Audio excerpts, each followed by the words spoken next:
Omar Baddar, who's a political analyst and a member of the National Policy Council of the Arab American Institute, and he joins us now from Washington. Welcome to TRT World. We are reporting unconfirmed reports of a truce between Hamas and Israel by Friday. If there is a truce, is this in any way linked to alleged US pressure? It is very possible that it's linked, given the fact that Biden started out by essentially endorsing what Israel was doing, insisting that they were not overreacting and saying that they had the right to defend themselves, and just being completely tone deaf to the reality that has shifted within the United States in terms of growing awareness about what is actually happening in Palestine. Everybody understands that Israel is an illegal occupier of the Palestinian territories. Everybody understands that they're engaging in massive war crimes. There is this widespread bombing of civilian areas recklessly and indiscriminately that is condemned by virtually every human rights organization in the world. And we're seeing children dying in the age of social media when these videos are now spreading all over social media.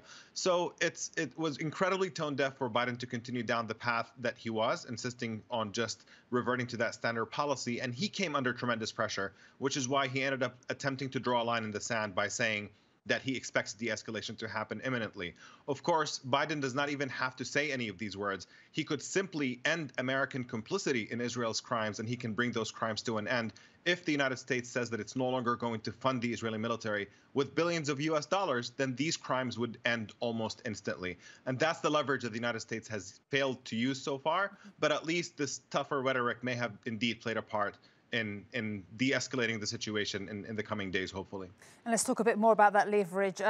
Progressive House Democrats, they have introduced a measure to block a proposed sale of $735 million worth of precision-guided munitions to Israel. What are the chances that they'll succeed in blocking this?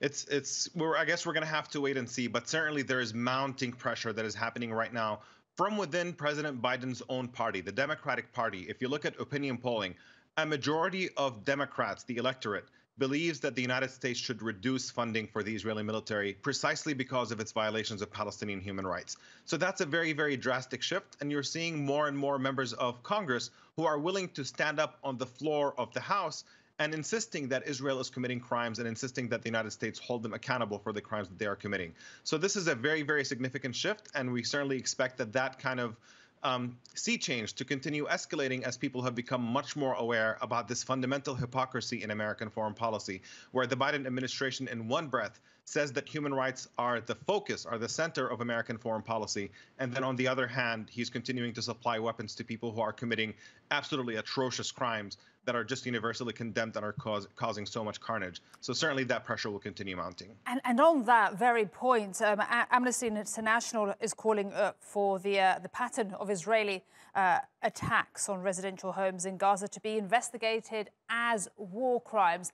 And given what you said earlier about so much, we've all seen this, in the age of social media, those images of residential homes. Do you see this really going forward as an investigation into war crimes? Yep, it has to be. And the International Court of Justice, the International Criminal Court, rather, has already said that they had planned to investigate Israeli war crimes in the Palestinian territories, even before this latest round of violence. But I think it's really important to remember that even when a ceasefire is achieved, what we go back to is still a situation of fundamental injustice, because this did not start with just rockets flying or this particular escalation.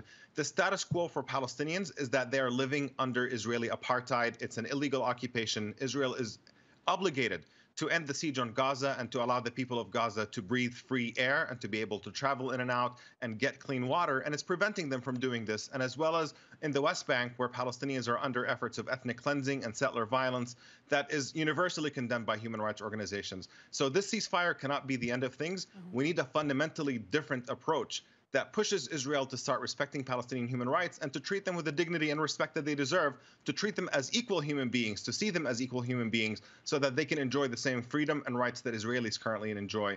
And as long as we continue in the current dynamic where the United States is willing to provide cover for Israeli violence against Palestinians in the form of this ongoing occupation, this situation of injustice is simply a recipe for more and more violence to break out in the future. And you can never achieve a long-lasting peace without justice being a prerequisite for that. Omar Baddar, thank you so much for coming on the program. We really appreciate you sharing your time and your thoughts.